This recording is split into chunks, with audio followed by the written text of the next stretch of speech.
اور یہ بار بار دہرانے کی ضرورت نہیں ہے کہ جب میں کہتا ہوں کہ میں عاشق اہل بیت ہونا چاہتا ہوں تو یہ لازمہ نہیں ہے کہ میں صحابہ کو نہیں مانتا، اس کا کوئی لازمہ نہیں ہے، نہیں، پیروی اہل بیت کی کرنی ہے اور بے احترامی کسی کی بھی نہیں کرنی۔ میں صحابہ کرام، میں کیا، کوئی مسلمان ہو نہیں سکتا جو صحابہ کرام کی توہین کرتا ہو۔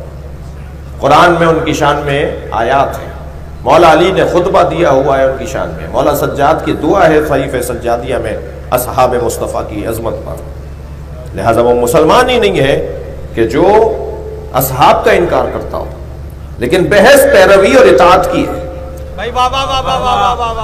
میں نماز پڑھ کر مولانا سے مصافحہ کرنے کے لیے آگے بڑھا، جماعت کے بعد مولانا کے برابر میں میرے والد بھی بیٹھ کھڑے تھے، انہوں نے، وہ بھی نماز جماعت میں تھے، میں نے اپنے والد کو سلام کیا، ادب کیا، مسئلہ میں نے مولانا سے پوچھا، میرے والد کی عمر 75 سال کی ہے، مولانا کی عمر 40 سال کی ہے۔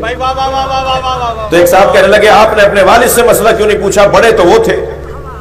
تو میں نے کہا جی بڑے سے مسئلہ نہیں پوچھا جاتا، عالم سے مسئلہ پوچھا جاتا، تو ہم احترام سب کا کریں گے مگر مسئلہ علی سے پوچھیں گے، یہ ہے تشیع کی الف ب۔ میں اس الجھن میں نہیں جانا چاہتا کہ نبی مکرم کیا یہ جو فرمان ہے کہ صرف ایک اشارہ دے رہا ہوں، تحقیق کریں، بے ادبی اور بے احترامی اور توہین کے لیے راستہ نہیں دے رہا، تحقیق کریں۔ اصحابی کالنجوم بأیہم اقتدیتم اہتدیتم، یہ سرکار کا فرمان ہے، اہل بیتی کالنجوم، تحقیق کریں۔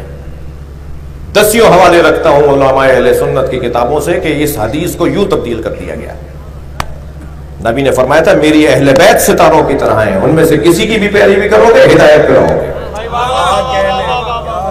اللہ کے رسول قرآن اور اہل بیت چھوڑ کر گئے، اور عزیزو میرا اپنا فائدہ ہے، نہیں لوں گا تو اپنا نقصان ہے، مانوں گا تو اپنا فائدہ ہے، سرکار دو جہاں کی رسالت میں کوئی اضافہ نہیں ہوگا، میرے مسلمان ہونے کا ثبوت ملے گا اگر میں نبی کی بات کو مان لوں گا۔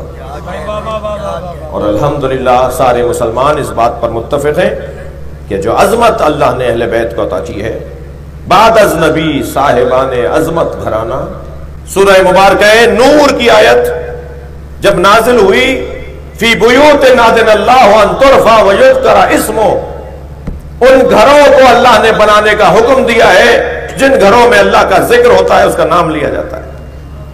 جب سورہ نور کی آیت نازل ہوئی کہ ان گھروں کو بناؤ، ان کی تعظیم کرو، انہیں تعمیر کرو جن میں اللہ کا نام اور اس کا ذکر کیا جاتا ہے، تو اصحاب مصطفیٰ رضی اللہ تعالی عنہم تشریف فرما تھے کہ ایک صحابی نے آواز دے کر کہا یا رسول اللہ وہ کون سے گھر ہیں جنہیں بنانے کا اللہ نے حکم دیا ہے، وہ کون سے گھر ہیں جن کی تعمیر کا اللہ نے حکم دیا ہے؟ سرکار نے فرمایا بیوت الانبیاء، انبیاء کے گھروں کو اللہ نے بنانے کا حکم دیا ہے۔ بات پوری ہو گئی تھی، مکمل جواب ہو گیا تھا۔ حضرت ابوبکر پر سلام،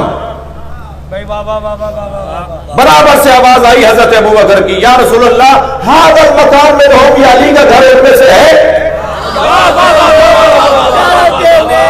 بھائی جب کہہ دیا سرکار نے کہ نبیوں کے گھروں کے بارے میں ہے، تو نبیوں کے گھروں کے درمیان علی کے گھر کا ذکر حضرت ابوبکر کیوں فرما رہے ہیں؟ اس کا مطلب یہ ہے کہ ابوبکر جانتے ہیں کہ یہ نبیوں میں افضل گھر ہے۔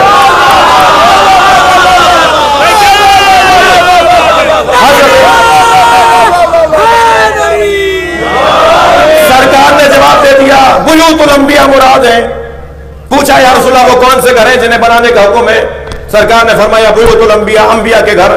پھر حضرت ابوبکر نے یہ سوال کر کے ہماری الجھن دور کی ہے، بلکہ ہماری سے زیادہ کسی اور کی دور کی ہے۔ حضرت ابوبکر نے سوال کر کے الجھن دور کر دی۔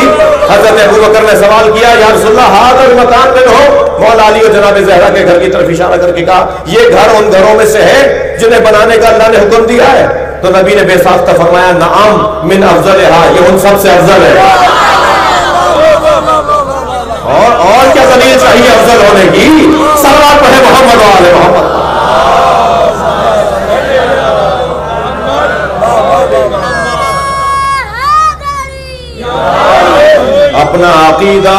اپنا عقیدہ دلیل کے ساتھ بنانے کی ضرورت ہے، اور الحمدللہ مہذب انداز سے، مؤدب انداز سے، دل آزاری کے بغیر، توہین کے بغیر اپنے عقیدے کو بیان کریں گے.